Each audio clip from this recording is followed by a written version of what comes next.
അവിടെ നിന്നുള്ള ദൃശ്യങ്ങളാണ് നമ്മളിപ്പോൾ കാണുന്നത്. എല്ലാ സംവിധാനങ്ങളും അവിടെ പാളിയിരിക്കുകയാണ്. ദേവസ്വം ബോർഡ് വലിയ പരാജയമാണെന്ന് വന്നിരിക്കുന്ന ഒരു ഘട്ടം. കനത്ത മഴ പെയ്യുന്നുണ്ട് സന്നിധാനത്ത്.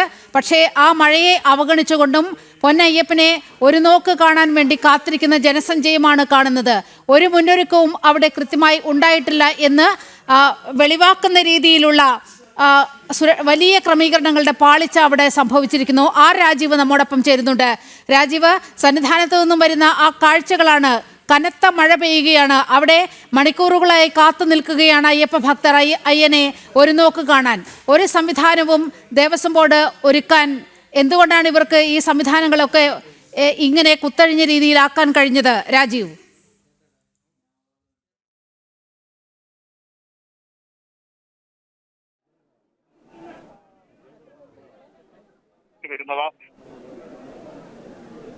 കാണാൻ കഴിയുന്ന കാരണം കൊടുമഴയൊക്കെ കൊണ്ടുകൊണ്ട് കുഞ്ഞു കുട്ടികളും അതുപോലെ തന്നെ വൃദ്ധരായ മാളികപ്പുറങ്ങളും ഒക്കെ ഈ മഴയത്ത് കാത്തു നിൽക്കുന്ന ഒരു സാഹചര്യമാണ് ഇവിടെയുള്ളത്. അത്രയേറെ വലിയ തിരക്ക്. ഈ തിരക്ക് നിയന്ത്രിക്കാൻ ആവശ്യമായ പോലീസ് ഉദ്യോഗസ്ഥരില്ല.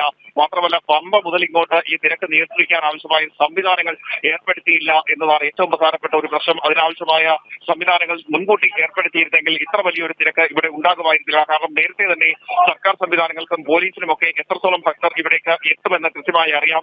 അതിനുവേണ്ടിയാണ് ആ വെർച്വൽ ക്യൂ സംവിധാനം സന്നിധാനത്ത് ഏർപ്പെടുത്തിയിരിക്കുന്നത്. ആ വെർച്വൽ ക്യൂ വഴിയല്ലാതെ ആരെത്തിയാലും ഏത് തീർത്ഥാടകർ എത്തിയാലും അത് അവരെ തടയുന്ന ഒരു സാഹചര്യം സന്നിധാനത്തും അതുപോലെ തന്നെ പമ്പയിലും ഒക്കെ പോലീസ് നേരത്തെ മുതൽ ഏർപ്പെടുത്തിയിരുന്നു. ഏതായാലും അതിനെയെല്ലാം മറികടന്നുകൊണ്ട് കൂടുതൽ ഭക്തർ എത്തിയെന്ന് ഈ ഘട്ടത്തിൽ നമുക്ക് പറയാൻ പോലും കഴിയില്ല. കാരണം നേരത്തെയും പോലീസ് പറഞ്ഞുകൊണ്ടിരുന്നത് തങ്ങളുടെ പരിധിയിൽ നിൽക്കുന്ന അല്ലെങ്കിൽ തങ്ങൾക്ക് നിയന്ത്രിക്കാൻ കഴിയുന്ന ഭക്തർ മാത്രമേ ഇവിടേക്ക് എത്തൂ എന്നായിരുന്നു. ഏതായാലും അത്രയും ഭക്തർ എത്തുമ്പോൾ പോലും ഈ സന്നിധാനത്തെ അവസ്ഥ ഇതാണ്. നമ്മൾ ദൃശ്യങ്ങളിൽ കാണുന്ന പോലെയാണ് സന്നിധാനത്തെ അവസ്ഥ. കുഞ്ഞു കുട്ടികൾ ഉൾപ്പെടെ മഴ നനഞ്ഞുകൊണ്ട് എപ്പോൾ ഈ ദർശനം നടത്താൻ കഴിയുമെന്ന് പോലും അറിയാതെ മണിക്കൂറുകളായി കാത്തിരിക്കുന്ന ഒരു സാഹചര്യമാണ് ഇവിടെ ഉള്ളത്. പലരും കുഴഞ്ഞു വീഴുന്ന സാഹചര്യം പോലും നമുക്ക് ഇവിടെ കാണാൻ കഴിയുന്നു. ഇവർക്ക് ആവശ്യമായ കുടിവെള്ളമോ മറ്റ് സംവിധാനങ്ങളോ ഒന്നും ഏർപ്പെടുത്താൻ ദേവസ്വം ബോർഡിനോ മറ്റ് സർക്കാർ സംവിധാനങ്ങൾക്കോ കഴിഞ്ഞിട്ടില്ല എന്ന വസ്തുതയാണ് ഇവിടെ നിലനിൽക്കുന്നത്. കുറച്ചു മുൻപ് ഇതിലും ദാരുണമായിരുന്നു ഇപ്പോഴത്തെ ഒരു സാഹചര്യം. ആ ഒരു സാഹചര്യം സത്യത്തിൽ വാക്കുകൾ കൊണ്ട് വിവരിക്കാൻ പോലും കഴിയാത്ത, ഏത് നിമിഷവും അപകടമുണ്ടാകുമെന്ന് ഭയപ്പെട്ടിരുന്ന ഒരു സാഹചര്യമായിരുന്നു കുറച്ചു മുൻപ് വരെ ഇവിടെ ഉണ്ടായിരുന്നത്. പിന്നീട് ചില ഉന്നത ഉദ്യോഗസ്ഥർ ഇടപെട്ട ശേഷം ഈ ഭക്തരെ ഈ പന്തലിൽ ഉൾപ്പെടെ തടഞ്ഞിരിക്കുന്ന ഒരു സാഹചര്യമാണ്.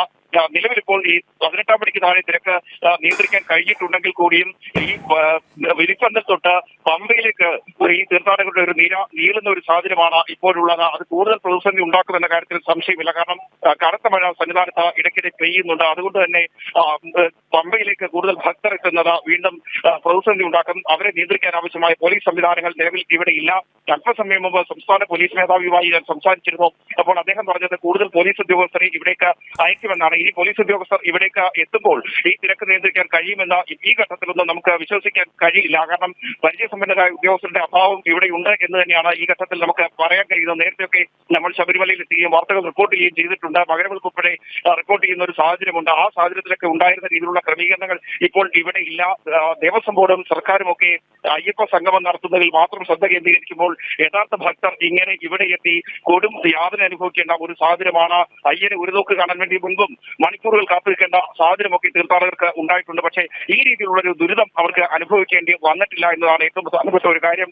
നാൾക്ക് നാൾ ഈ തീർത്ഥാടകർക്ക് അവഗണന മാത്രം സമ്മാനിക്കുന്ന ഒരു ദേവസ്വം ബോർഡും അതുപോലെ തന്നെ സർക്കാർ സംവിധാനങ്ങളും മാറിക്കൊണ്ടിരിക്കുന്നു എന്ന വസ്തുതയാണ് നിലനിൽക്കുന്നത്. അത്തരം കാഴ്ചകളാണ്, അത്തരം ദൃശ്യങ്ങളാണ് നമുക്ക് ഇവിടെ നിന്ന് നൽകാൻ കഴിയുന്നത്. ഏതായാലും കൂടുതൽ പോലീസ് സംവിധാനത്തെ എത്തിക്കും എന്നൊക്കെ പറയുന്നുണ്ടെങ്കിൽ കൂടിയും അത് എപ്പോൾ എന്ന ചോദ്യം ഉയരുന്നുണ്ട്.